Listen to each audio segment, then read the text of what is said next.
Welcome दोस्तों। तो स्वागत है आप सभी का आज की आपकी इम्पोर्टेंट क्लास में। तो आज का जो इम्पोर्टेंट जो सेशन है इसमें अपन फिजिक्स के ऐसे डीपली क्वेश्चंस के बारे में बात करने वाले हैं जो एग्ज़ाम में आपके डायरेक्ट पूछे जाने वाले क्वेश्चंस है।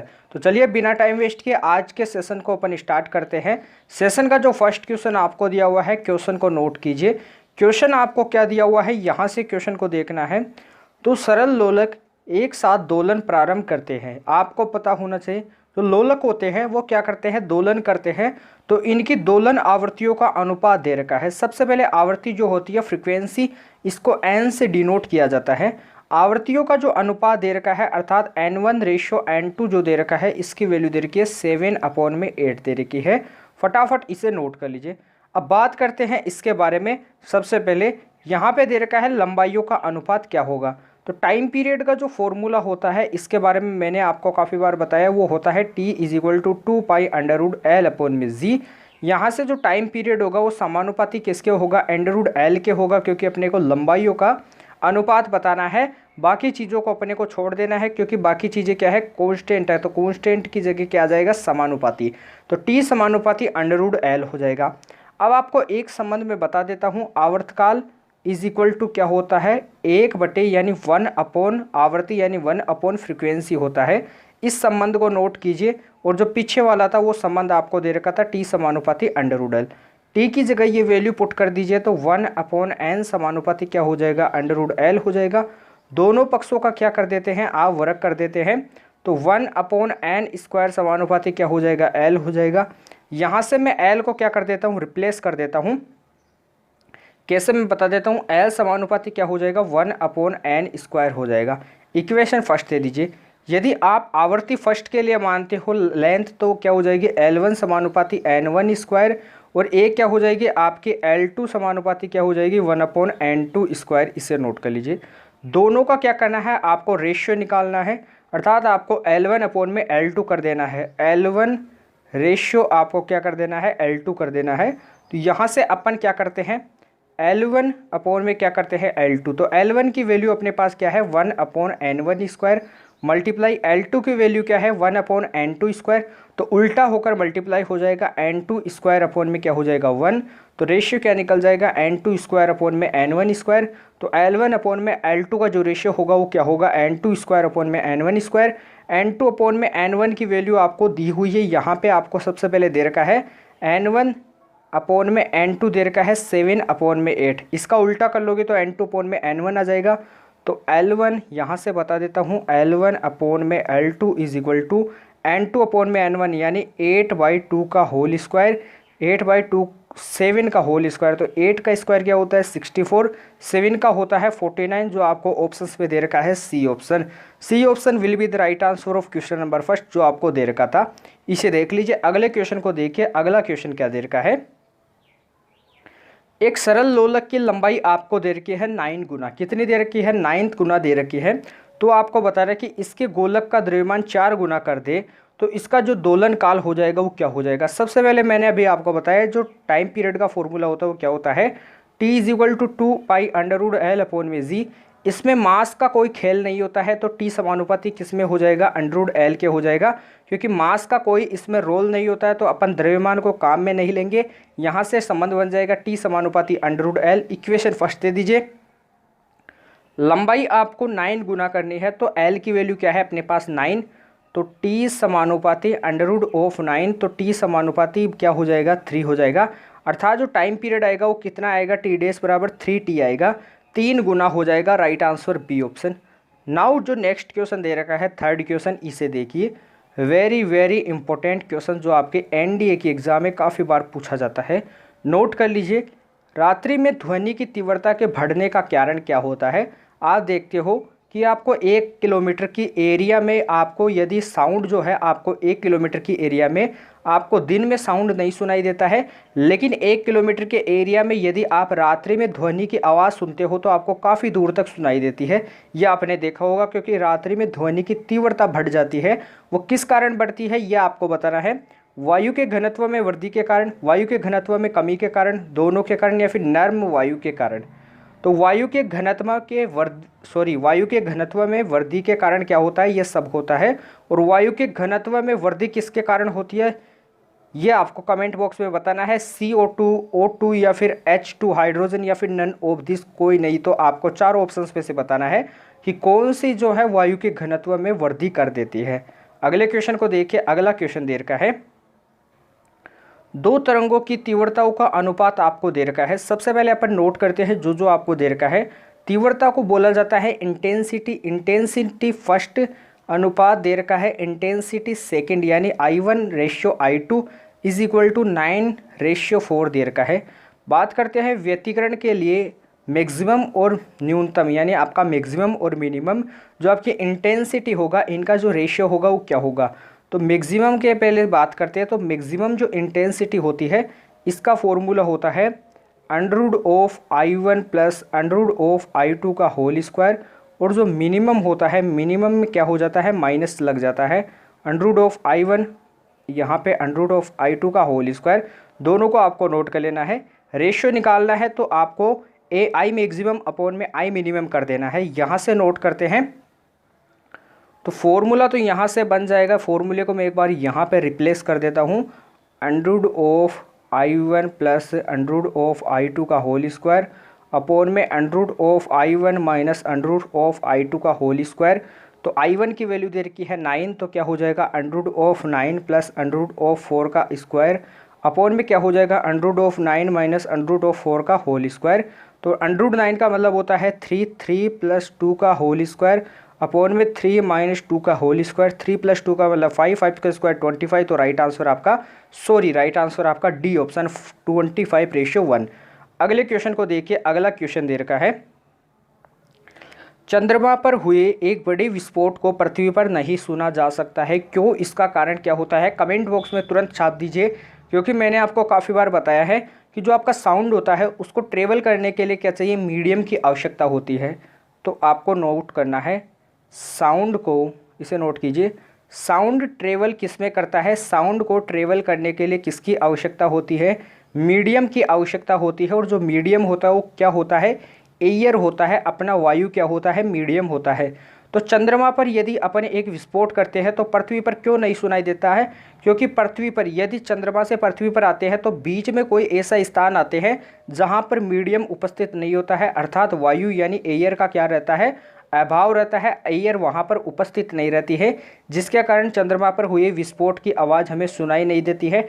सटीक आंसर मैं आपको बता देता हूं, ध्वनि तरंगों के संचरण के लिए माध्यम की आवश्यकता होती है। नोट कर लेना है, ध्वनि तरंगों के संचरण के लिए माध्यम की आवश्यकता होती है, नोट कर लीजिए। अब आपको मैं एक ऐसा ऑप्शन आपको बता रहा हूँ जो आपका ऐसा फॉर्मूला है जो एग्जाम में काफ़ी बार पूछा ही जाता है। पथांतर जो आपका क्या होता है, जो पाथ डिफरेंस होता है, पथांतर होता है, उसका फॉर्मूला होता है del phi is equal to 2 upon में लेमडा मल्टीप्लाई क्या होता है, डेल एक्स होता है। इसे आपको नोट कर लेना है। डेल फाई पथांतर होता है, 2 आपका कांस्टेंट है, लेमडा आपका वेवलेंथ होता है यानी आपका तरंग दैर्घ्य होता है, और डेल एक्स क्या होता है आपका, जैसे आपका जो पथांतर होता है वैसे क्या होता है x2 - x यानी विस्थापन में जो परिवर्तन की दर होती है वो डेल एक्स होती है। तो क्वेश्चन को आपको नोट कर लेना है। यहाँ से सवाल बन जाते हैं, जैसे आपसे बोला जाए डेल एक्स की वैल्यू आपको दे देगा, यहाँ से कुछ भी लेमडा की वैल्यू दे देगा और आपसे बोलेगा कि पथांतर की वैल्यू बताइए, पथांतर की वैल्यू फाइंड कीजिए। तो आपको नोट कर लेना है। अब आपसे मैं कुछ क्वेश्चंस पूछना चाहता हूँ, क्योंकि जो भी क्लास फिजिक्स की जो भी बच्चे क्लास रहे हैं उनके लिए मैथ्स के जो क्वेश्चंस होते हैं वो भी काफ़ी इंपॉर्टेंट क्वेश्चंस होते हैं। तो उन बच्चों से मैं एक मैथ्स का क्वेश्चन पूछना चाहता हूं, क्योंकि उनका जो माइंड है, माइंड की जो कैलकुलेशन है उसको मैं चेक करना चाहता हूं। तो जो भी बच्चे उन क्वेश्चंस का आंसर कमेंट बॉक्स में देंगे, उन्हीं बच्चों की मैं जो प्रैक्टिस है वो क्या मानूंगा, बूस्ट अप मानूंगा। तो सबसे पहले जो क्वेश्चन दे रखा है उसका आंसर कमेंट बॉक्स में छाप देना है तुरंत। सबसे पहले इस क्वेश्चन का आंसर मुझे बता दीजिए तुरंत। 1 प्लस आयोटा अपॉन में 1 माइनस आयोटा की power n is equal to 1 होता है। तो n की वैल्यू यहाँ पर कितनी होती है, तो ये मैं आपको डायरेक्ट बता देता हूँ, n की वैल्यू 4 होती है। यदि n की जगह यानी n को मल्टीप्लाई करा दूँ 2 से, तब आपको बताना है n की वैल्यू क्या होगी। कमेंट बॉक्स में तुरंत छाप दीजिए। आपका फर्स्ट क्वेश्चन ये दे रखा है। बात करते हैं सेकंड क्वेश्चन से पहले मैं आपको कुछ बता देता हूँ क्वेश्चन जो आपके एनडीए में पूछे जाते हैं। आपकी सबसे पहले जो एनडीए की जो पिछली बार एग्जाम हुई थी उसमें आपके पूछा गया था साइन 18 का मान क्या होता है। √5 - 1/4 इससे क्वेश्चन दिया गया था। कैसे दिया गया था मैं बता देता हूँ। इससे क्वेश्चन आपको दे रखा था 4 sin x + 1 का मान क्या होगा, ऐसे बोला गया था। तो x की वैल्यू वहाँ पे 18 पुट करनी थी, तो इसको यहाँ पे पुट करोगे तो यहाँ से वैल्यू आ जाएगी √5। sin 18 की वैल्यू मैंने आपको बता दी है। tan 15 डिग्री की वैल्यू क्या होती है ये आपको बताना है, 2 - √3, इसे नोट कर लेना है। डायरेक्ट आपको याद रखना है, काफ़ी इंपॉर्टेंट क्वेश्चन है। अब बात करते हैं cot 15 डिग्री की जो वैल्यू होती है वो कितनी होती है, 2 + √3, ये आपको नोट कर लेना है। तो आपका जो HW क्वेश्चन है वो क्या है, सेकंड HW क्वेश्चन है, इसे आपको नोट कर लेना है। tan square 165 plus cot square 165 की वैल्यू क्या होगी, कमेंट बॉक्स में तुरंत छाप दीजिए। और आपको अगला क्वेश्चन भी बताना है कि जो cot π/8 है यानी cot 22.5 डिग्री है, इसकी वैल्यू क्या होती है, √2 + 1 होती है। तो कमेंट बॉक्स में तुरंत जो आपको 2 क्वेश्चंस दे रखे हैं इनका आंसर छाप देना है। अब अपन अगले क्वेश्चन के बारे में बात करते हैं। अगला क्वेश्चन क्या दे रखा है, क्या संधारित्र में पैराविद्युत माध्यम के रूप में धातुओं का उपयोग कर सकते हैं, कमेंट बॉक्स में आपको बताना है। हाँ, नहीं, प्रयोग पर निर्भर करता है या फिर नहीं, नन ऑफ दिस। सबसे पहले आपका संधारित्र क्या होता है, ये संधारित्र की प्लेट है। क्या है संधारित्र की प्लेट, संधारित्र की प्लेट के मध्य ये कि धातुओं का माध्यम रखा जाता है, यानी धातु की प्लेट रख दी जाती है। सिंपल यहाँ पे एक धातु की प्लेट रख दी जाती है। धातु का जो पैराविद्युत होता है वो कितना होता है, इन्फिनिटिव होता है, के की वैल्यू अनंत होती है धातुओं के लिए, जिसके कारण जो संधारित्र में जो चार्ज होता है +Q और -Q, वो धातु की प्लेट क्या कर देती है, इस संधारित्र की प्लेट को क्या कर देती है, जॉइंट में कर देती है, यानी जोड़ देती है, जिसके कारण प्लस चार्ज और माइनस चार्ज आपस में कटकर क्या हो जाते हैं, उदासीन हो जाते हैं, न्यूट्रलाइज हो जाते हैं, जिसके कारण जो संधारित्र होता है उसमें परावैद्युत माध्यम के रूप में उपयुक्त नहीं किया जाता है, यानी माध्यम के रूप में जो धातु की जो प्लेट होती है उसको लगाया नहीं जाता है। तो राइट आंसर क्या है, नहीं प्रयोग में लिया जा सकता। अगले क्वेश्चन को देखिए। अगला क्वेश्चन क्या दे रखा है, क्यों आवेश से r अर्धव्यास वाली 8 बूंदों को मिलाकर एक बड़ी बूंद बनाई जाती है, बड़ी बूंद के विभव तथा छोटी बूंद के विभव में अनुपात क्या होगा, कमेंट बॉक्स में तुरंत छाप दीजिए। इंपॉर्टेंट क्वेश्चन है, एग्जाम में भी पूछा गया है। इसका एक फॉर्मूला होता है, वो क्या होता है, V dash is equal to क्या होता है, V डैश यहाँ पर बड़ी बूंद का विभव होता है, V dash is equal to होता है n की पावर 2/3 V होता है। V डैश बड़ी बूंद का विभव है, V क्या है, छोटी बूंद का विभव, और जो n है वो क्या है, जो मिलाकर जो बड़ी बूंद बनाई जाती है, जितनी छोटी बूंदों को वो वैल्यूज़ आपको बतानी है। तो V dash is equal to n की वैल्यू क्या है, 8 की पावर 2/3 मल्टीप्लाई V हो जाएगा। यहाँ से बात करते हैं तो V डैश के नीचे अपन लेके चले जाते हैं इस V को, तो इज इक्वल टू 8 की पावर 2/3 को मैं क्या लिख सकता हूँ, 2 की पावर, इसे लिख सकता हूँ 2 की पावर 3 मल्टीप्लाई 2/3, 3 से 3 चला जाएगा तो V डैश अपॉन में V, अर्थात बड़ी बूंद नीचे छोटी बूंद का जो विभव का जो रेशियो होगा वो क्या हो जाएगा, 4:1 हो जाएगा। इसे आपको नोट कर लेना है, अर्थात बी ऑप्शन राइट है, नोट कर लीजिए। अगले क्वेश्चन को देखते हैं। अगला क्वेश्चन क्या दे रखा है, एक सी धारिता वाले धारित्र का आवेश Q है और संचित ऊर्जा W है, तो यदि उसका आवेश बढ़ाकर 2 गुना कर दिया जाता है तो संचित ऊर्जा क्या होगी। तो इसमें आवेश में संचित ऊर्जा क्या होती है, 1/2 Q² अपॉन में C होता है, नोट कर लीजिए। आवेश की वैल्यू क्या कर दी जाती है, 2 गुनी कर दी जाती है, तो 1/2 ऐसे कैसे, मल्टीप्लाई Q की वैल्यू कर दी जाती है 2Q, तो 2Q का स्क्वायर अपॉन में C की वैल्यू सेम है तो C का C हो जाएगा। 2Q का स्क्वायर क्या हो जाएगा, 4Q का स्क्वायर, 4 को अपन क्या ले लेंगे, आगे ले लेंगे, तो 4Q² अपॉन में क्या हो जाएगा, 2C। तो देखिए ये पहले वाली वैल्यू आ जाएगी, तो U dash is equal to क्या हो जाएगा, U dash is equal to हो जाएगा आपका 4U। तो यहाँ से कितनी गुनी हो जाएगी संचित ऊर्जा, वो हो जाएगी आपके 4 गुना, यानी C राइट आंसर, नोट कर लीजिए। अगले क्वेश्चन को देखिए। अगला क्वेश्चन दे रखा है, बताना कि निम्न में से कौन सी एक सदिश राशि है, कमेंट बॉक्स में तुरंत छाप दीजिए कि इनमें से कौन सी एक सदिश राशि है, धारा घनत्व, धारा, वोल्ट धारा या फिर शक्ति। तो इसमें से सबसे पहले मैं बता दूं, धारा घनत्व आपका क्या है, ये एक प्रकार की आपकी वेक्टर क्वांटिटी है, धारा आपकी स्केलर क्वांटिटी है, वोल्ट धारा आपकी स्केलर क्वांटिटी और शक्ति आपकी स्केलर क्वांटिटी है। तो सदिश राशि कौन सा है, आपका ए ऑप्शन है, नोट कर लीजिए, ए ऑप्शन राइट आंसर। अब बात करते हैं कुछ अगले क्वेश्चन के बारे में जो एग्जाम में काफ़ी बार पूछे जाते हैं। आपने गति के नियम में पढ़ा होगा कि V बराबर क्या होता है, U + AT होता है। क्वेश्चन यहाँ से कैसे आता है, विराम अवस्था के बारे में बात की जाती है या फिर प्रारंभिक अवस्था के बारे में बात की जाती है, तो u की वैल्यू क्या कर दी जाती है, वहाँ पे 0 कर दी जाती है। किस केस में, यदि आपको क्वेश्चन में बोला जाता है प्रारंभिक का नाम आ जाता है या फिर विराम का नाम आ जाता है, तो वहाँ पे u की वैल्यू आपको 0 करनी होती है। तो v इजिकल टू क्या हो जाएगा, 80 हो जाएगा। अब यहाँ से आपको कुछ भी वैल्यू फाइंड करा सकता है, कैसे मैं आपको बताता हूँ। सबसे पहले आपको यहाँ से वैल्यू निकलवाएगा किसकी, v की, या फिर आपको वैल्यू निकलाएगा a की। a की वैल्यू क्या हो जाएगी, v अपॉन में t। तो देख लीजिए यहाँ से a की वैल्यू v अपॉन में t हो जाती है।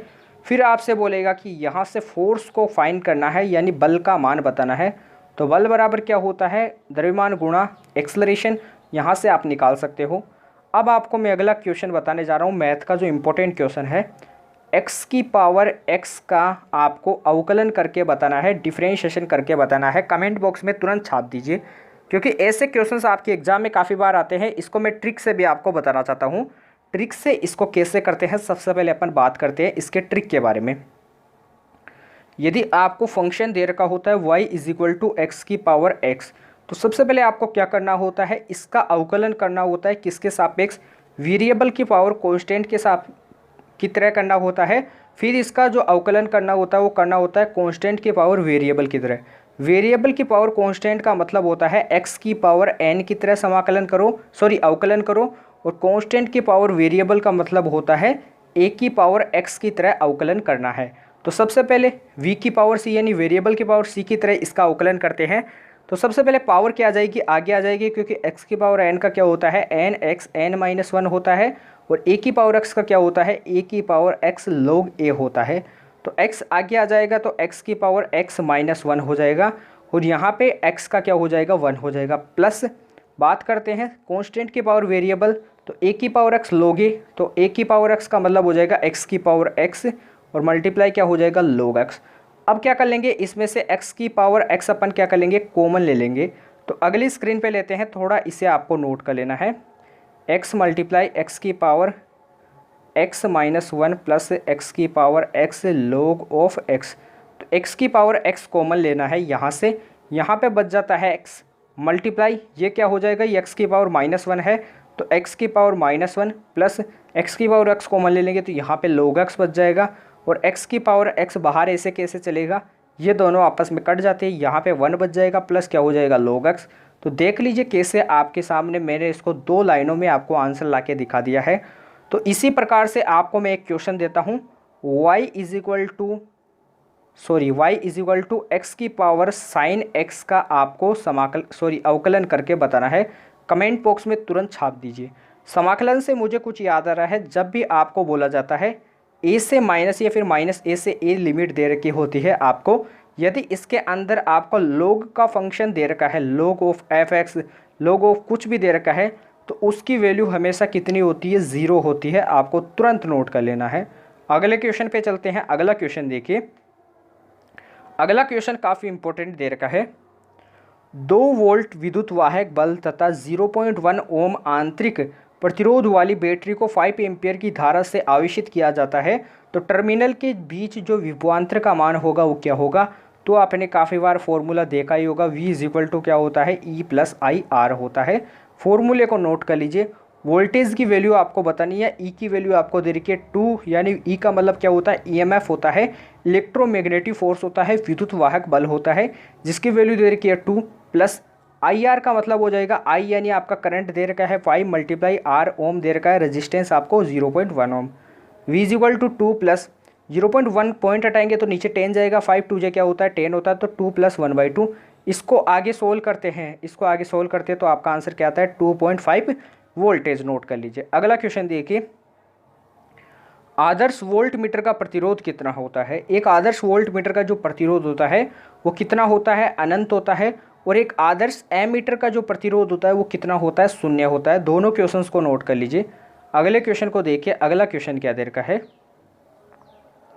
किसी आवेशित कण की एक समान चुंबकीय क्षेत्र में वर्तीय पथ की वक्रता त्रिज्या होती है, किसके समानुपाती होती है, कण पर आवेश के, कण के संवेग के, कण की ऊर्जा के, क्षेत्र की तीव्रता के। तो कमेंट बॉक्स में तुरंत इसका आंसर छाप दीजिए। सबसे पहले अपन बात करते हैं इसके जो रेडियस का फॉर्मूला होता है वो क्या होता है, ये आपको बताना है। तो सबसे पहले रेडियस का फॉर्मूला होता है r is equal to √2m/e upon में क्या होता है QB होता है। थोड़ा अपने पास टाइम कम है, वरना आपको ऐसे जो फॉर्मूले होते हैं इनको आपको प्रूव करके बताते, लेकिन आपका एग्ज़ाम काफ़ी पास आ गया है, इसलिए अपन थोड़ा जो क्वेश्चंस होते हैं उनको थोड़ा शॉर्ट में करते हैं। तो r is equal to √2m/e upon में QB, जो वैल्यू दे रखी है आपको वो किसकी होती है, मोमेंटम की वैल्यू होती है।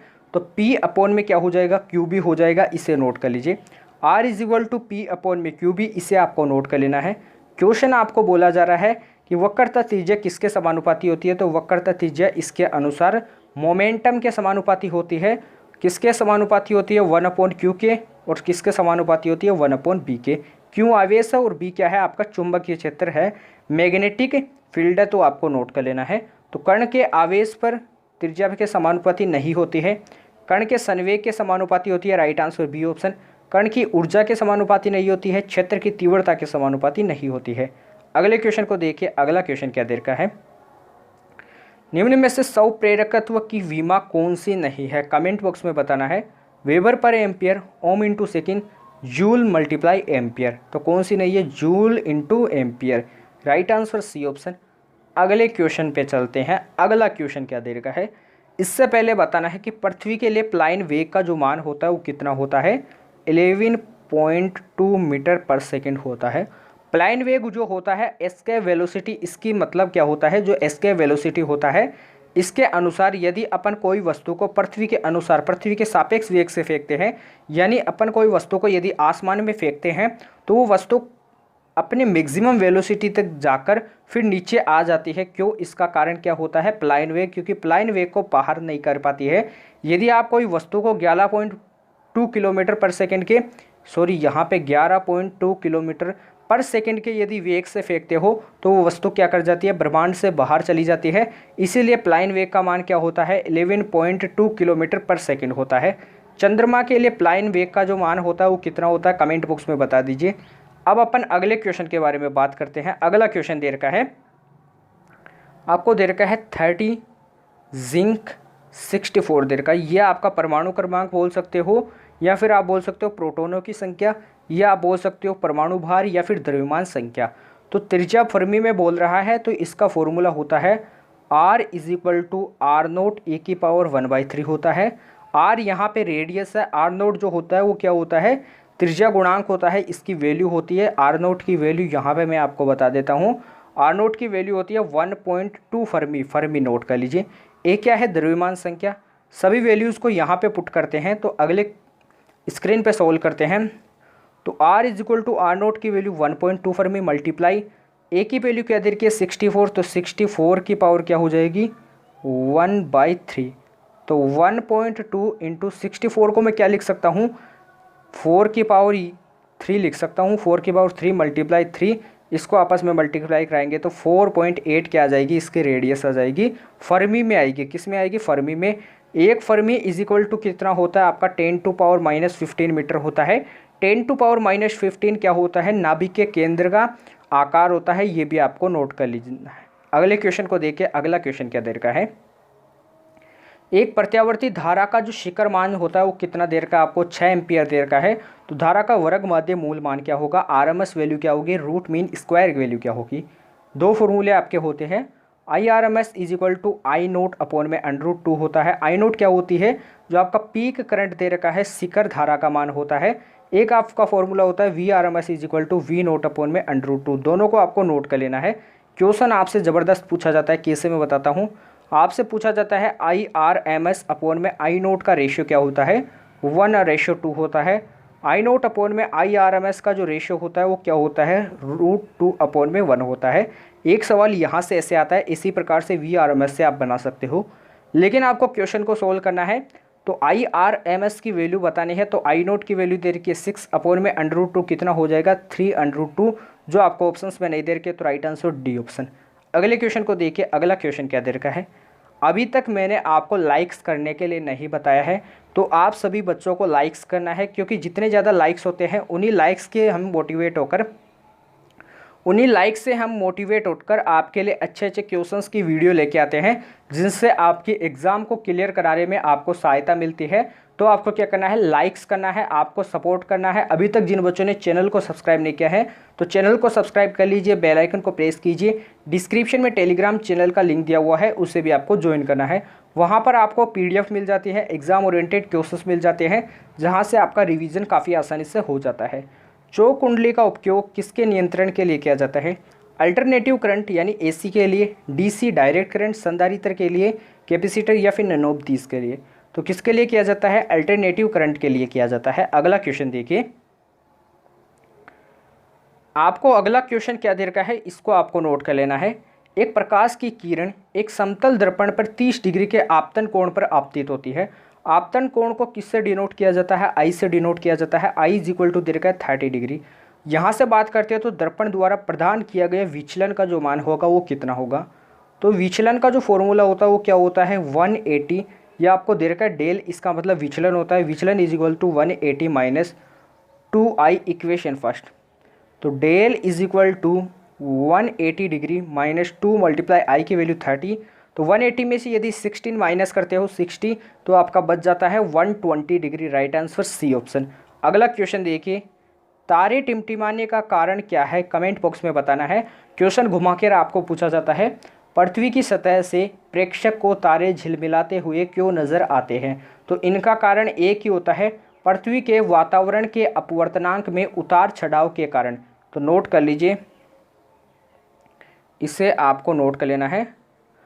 पृथ्वी के वातावरण के, इसे नोट कीजिए, पृथ्वी के वातावरण के अपवर्तनांक में उतार चढ़ाव के कारण। किसने? अपवर्तनांक में उतार चढ़ाव के कारण तारे टिमटिमाते हुए नज़र आते हैं। नोट कर लेना है। अगला क्वेश्चन क्या दे रखा है, नोट कीजिए।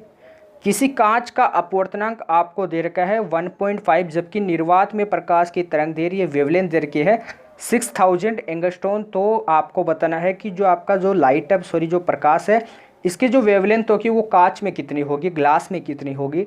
सबसे पहले फॉर्मूला क्या होता है? अपवर्तनांक समानुपाती किसके होता है? 1 वेवलेंथ, 1 लैम्डा के होता है। म्यू इज इक्वल टू यहाँ से निकालें तो म्यू इज इक्वल टू क्या हो जाएगा? Mu is equal to ratio निकालेंगे यदि अपन किसका, एयर का और मीडियम का, तो उसका फॉर्मूला होता है mu is equal to lambda air upon में क्या होता है? लेमडा मीडियम होता है। नोट कर लीजिए। इसको यहाँ पे सोल्व करते हैं तो म्यू इज इक्वल टू, अगली स्क्रीन पे देखते हैं, अपने को निकालना है तरंग दैर्घ्य कांच में। कांच का मतलब आपको मीडियम में निकालना है। तो मीडियम में वेवलेंथ की वैल्यू कितनी होगी? इज इक्वल टू आपका क्या हो जाएगा? लेमडा एयर अपॉन में क्या, म्यू। आपको दे रखा है एयर की वैल्यू दे रखी है 6000, नीचे आपको दे रखा है म्यू की वैल्यू 1.5। पॉइंट हटाएंगे, ऊपर 10 लगा देंगे, आपके 15 से मल्टीप्लाई कराते हैं तो यहाँ पे 400 बचता है। 400 को मल्टीप्लाई कराते हैं 10 से तो आपका 4000 एंगस्ट्रॉम इसका राइट आंसर आ जाता है। तो फॉर्मूले को आपको नोट करना है। अगला क्वेश्चन क्या दे रखा है, रेगिस्तान में मृगमरीचिका का जो कारण होता है वो क्या होता है? रेगिस्तान में मृगमरीचिका का मतलब होता है आपको दूर दूर तक पानी पानी दिखाई देता है। आपको लगता है कि यहाँ पर पानी है लेकिन आपको पानी नहीं दिखाई देगा आगे जाने पर। फिर आपको आगे दिखेगा कि रेगिस्तान में यहाँ पर पानी है लेकिन वहाँ पे पानी नहीं होता है। इसका कारण क्या होता है? मृगमरीचिका। तो मृगमरीचिका जो कारण होता है वो क्या होता है? इसे नोट कर लेना है। मृगमरीचिका का जो कारण होता है वो होता है प्रकाश का पूर्ण आंतरिक परावर्तन। क्या होता है? प्रकाश का पूर्ण आंतरिक परावर्तन। तो सभी क्वेश्चंस को नोट करना है। अब आपको मैं जो कल वाले क्वेश्चंस थे उनके बारे में बता देता हूँ। कल अपन ने एक फॉर्मूले के बारे में बात की थी, रो मिक्स जो होता है, रो मिक्स वो क्या होता है? ρ1 प्लस ρ2 अपॉन में क्या होता है? 2 होता है। क्वेश्चन कैसे आता है? बोलेगा आपको कि ρ1 की वैल्यू, आपको बोलेगा यहाँ पे ρ1 की वैल्यू दे रखी है। जैसे बोले कि आपको 2 वस्तु दे रखी है। क्या दे रखी है? 2 वस्तु जिनके द्रव्यमान समान है।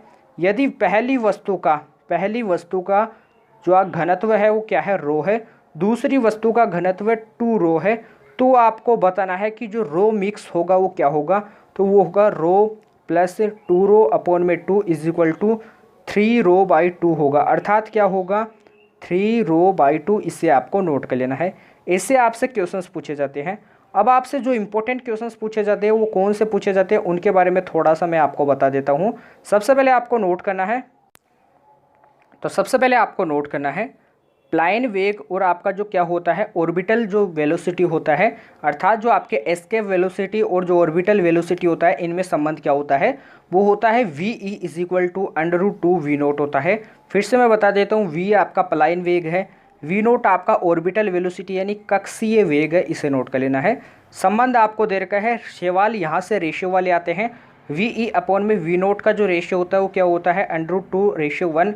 v0 अपॉन में वी ई का जो रेशियो होता है वो क्या होता है, 1:√2 होता है। दोनों क्वेश्चंस को नोट कर लेना है। अगले क्वेश्चन पे बात करते हैं। उससे पहले बात करते हैं जो एस्केप वेलोसिटी होता है, इसका जो फॉर्मूला एस्केप वेलोसिटी होता है, इसका मान होता है √G⁻M अपॉन में r² होता है। G⁻M की वैल्यू कितनी होती है, GR² होती है। इस यहाँ पे r ही आता है, GR² होती है। यहाँ पे आप वैल्यू पुट करते हो तो क्या आ जाता है, √GR आ जाता है, इसे नोट कर लेना है। और जो V0 होता है, जो क्या होता है V0, यहाँ पे अपन ने थोड़ी सी गलती कर दी है, यहाँ पे 2 भी आता है तो 2√GR आता है। V0 की वैल्यू होती है GM अपॉन में R, यानी क्या होती है √GR, इसे नोट करना है। तो दोनों क्वेश्चंस को आपको नोट कर लेना है। एक आपका फॉर्मूला होता है सेंटर ऑफ मास के लिए, द्रव्यमान केंद्र का वेलोसिटी का जो फॉर्मूला होता है वो होता है m1v1 प्लस m2v2 अपॉन में m1 प्लस m2 आपको पूछा जाता है। कैसे पूछा जाता है, जैसे आपको बोल देगा कि पहला द्रव्यमान आपको दे रखा है 1 kg, सेकेंड द्रव्यमान दे रखा है 0.5 kg, फर्स्ट वेलोसिटी दे रखा है 2 मीटर पर सेकेंड, आपका सेकंड वेलोसिटी दे रखा है 6 मीटर पर सेकंड। तो आपको बताना कि सेंटर ऑफ मास क्या होगा, तो कमेंट बॉक्स में छाप दीजिए। अगले क्वेश्चन पे बात करते हैं। अगला क्वेश्चन क्या बन जाता है, दूरी और विस्थापन में मैंने आपको संबंध काफ़ी बार बताया। सबसे पहले अपन बात कर लेते हैं, जो आपका क्वेश्चन बन जाता है क्या बन जाता है। सबसे पहले स्थितिज ऊर्जा का फॉर्मूला क्या होता है, mgh होता है। क्या होता है, mgh। आपको बताना कि वर्क डन का जो मान होगा वो क्या होगा, mgh से आपको वर्क डन निकालना है। तो वर्क डन का क्या होता है, यहाँ से आपको कमेंट बॉक्स में छाप देना है। वर्क डन के जो इंपॉर्टेंट क्वेश्चंस आते हैं वो कैसे बनते हैं। सबसे पहले अपन बात करते हैं किसके बारे में, आपका जो फोर्स होता है, जो क्या होता है फोर्स होता है, फोर्स का फॉर्मूला क्या होता है, ma होता है। क्या होता है, ma होता है। और जो क्या होता है सेंटर ऑफ, यानी जो सेंट्रीपेटल फोर्स होता है, अभिकेंद्रीय बल, उसका मान होता है mv² अपॉन में r। यहाँ से तुलना करने पर जो एक्सलरेशन आ जाएगा वो क्या आ जाएगा, v² अपॉन में r। v बराबर आपने एंगुलर वेलोसिटी में पढ़ा होगा कि v इज इक्वल टू क्या होता है, ओमेगा r होता है। इस वैल्यू को यहाँ पे पुट करते हैं तो एक्सलरेशन की वैल्यू क्या आ जाती है, ओमेगा² r² अपॉन में r, अर्थात क्या आ जाएगी, ओमेगा²r। तो एक्सलरेशन की वैल्यू क्या आ जाएगी, इससे आपको नोट कर लेना है, एक्सलरेशन इज इक्वल टू ओमेगा²r। तुरंत आपको नोट कर लेना है। यहाँ से एक क्वेश्चन एग्जाम में पूछा जाता है, डेफिनेट पूछा जाता है, आपको तुरंत नोट कर लेना है। बात करते हैं अगले क्वेश्चन के बारे में। अगला क्वेश्चन क्या आ जाता है जो आपकी एग्जाम में पूछा जाता है। सबसे पहले अपन बात करते हैं, अपन ने आपको यानी मैंने आपको काफ़ी बार बताया था, गुरुत्वीय त्वरण जो होता है उसका फॉर्मूला होता है g is equal to 4/3 π ρ(g)r होता है। यहाँ से यदि अपन बात करते हैं V E is equal to क्या होता है, √2gr बोल सकते हो या फिर √g(r) बोल सकते हो। क्या बोल सकते हो, √2gr बोल दो। सबसे पहले अपन बात करते हैं v0 के बारे में, यानी आपका जो फॉर्मूला होता है वो क्या होता है, gm अपॉन में r, यहाँ से निकल जाएगा √gr। तो g की वैल्यू यहाँ पे पुट करते हो तो r और r क्या हो जाएगा, r², तो r बाहर निकल जाएगा। अंडरूट में क्या बच जाएगा, 4/3 π ρ, और मल्टीप्लाई आपका 2 चल रहा है क्योंकि 2gm अपॉन में r होता है वी की वैल्यू। अब जो आपकी ये वैल्यू दे रखी है 8/3 π, वो आपकी कांस्टेंट हो जाएगी। तो वी समानुपाती किसके हो जाएगा, नोट कर लेना है, वी समानुपाती हो जाएगा r √ρ के समानुपाती, नोट कर लेना है।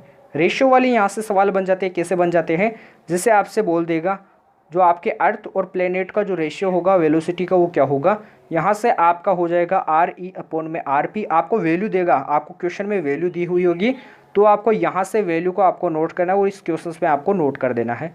बात करते हैं अपन न्यूटन के थर्ड लॉ के बारे में, न्यूटन के फर्स्ट लॉ के बारे में। न्यूटन के फर्स्ट लॉ के अनुसार अपन क्या देखते हैं, जो क्या होता है न्यूटन के फर्स्ट लॉ में क्या होता है, इनर्शिया का नियम लागू होता है। इनर्शिया के लॉ से काफ़ी क्वेश्चन पूछे जाते हैं। न्यूटन का थर्ड लॉ क्या होता है, क्रिया प्रतिक्रिया बल के अनुसार, वहाँ से क्वेश्चन पूछे जाते हैं।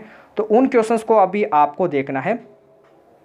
सेंट्रीपेटल फोर्स का फॉर्मूला अपन ने देखा mv² अपॉन में r। यहाँ पे v की वैल्यू यदि अपन ओमेगा r पुट करते हैं तो क्या हो जाता है, एम वी ओमेगा हो जाता है, नोट कर लीजिए क्या हो जाता है, M V omega, sorry M V omega कैसे होगा, यहाँ पे वी स्क्वायर अपॉन में आर करना है, तो वी अपॉन में आर की वैल्यू एम वी ओमेगा होगा, क्योंकि वी अपॉन आर की वैल्यू ओमेगा हो जाएगी, तो वी अपॉन आर की वैल्यू यहाँ पे ओमेगा पुट करते हैं, ये दो आपको वी दे रखी है तो वी मल्टीप्लाई वी हो जाएगा, वी अपॉन में आर की वैल्यू एक ओमेगा हो जाएगी तो एम वी ओमेगा हो जाएगा, तो F is equal to M V omega. इस फॉर्मूले को आपको नोट कर लेना है, तो जो फोर्स है इसका फॉर्मूला अपन ने पुट किया है एम वी ओमेगा, तो इसे आपको नोट कर लेना है। आज की क्लास को अपन यहीं पे एंड करते हैं। आज की क्लास में अपन ने ऐसे इंपॉर्टेंट क्वेश्चंस के बारे में बात की है जो आपके एग्जाम में अक्सर पूछे ही जाते हैं, तो क्वेश्चंस को आपको सभी को नोट करना है, क्योंकि मेरे अनुसार जो भी क्वेश्चंस एग्जाम में पूछे जाते हैं उन क्वेश्चंस को मैं आपकी जो क्लासेस होती हैं उनमें फिनिश करने की कोशिश करता हूं, तो क्वेश्चंस को आपको एंड तक देखना है, क्वेश्चंस को आपको छोड़ना नहीं है। मैं फिर से आपको बता देता हूं, तो अपन कल मिलते हैं। लेकिन अभी तक जिन बच्चों ने वीडियो को लाइक नहीं किया तो एक एक बंदा एक एक लाइक करके जाएगा, क्योंकि आपके लाइक्स ही होते हैं जो हम आपके लिए अच्छे अच्छे क्वेश्चंस लेके आते हैं, उनके लिए हमें मोटिवेट करते हैं, तो आपको लाइक्स करना है। अभी तक जिन बच्चों ने चैनल को सब्सक्राइब नहीं किया है तो चैनल को सब्सक्राइब कर लीजिए, बेल आइकन को प्रेस कीजिए, डिस्क्रिप्शन में टेलीग्राम चैनल का लिंक दिया हुआ है, उससे भी आपको ज्वाइन करना है। सभी क्वेश्चंस आपको देखने हैं। आपकी प्लेलिस्ट में जो भी हमारी फिजिक्स से रिलेटेड जो भी वीडियोस दे रखी है, फिजिक्स से रिलेटेड कौन कौन सी, जैसे बीएसएफ फिजिक्स दे रखी है, उनमें भी एनडीए की क्वेश्चंस ही दे रखे हैं आपको, तो क्वेश्चंस को आपको देखना है। अपन कल मिलते हैं ऐसे बेहतरीन सेशन के साथ, तब तक के लिए जय हिंद, धन्यवाद, थैंक यू सो मच।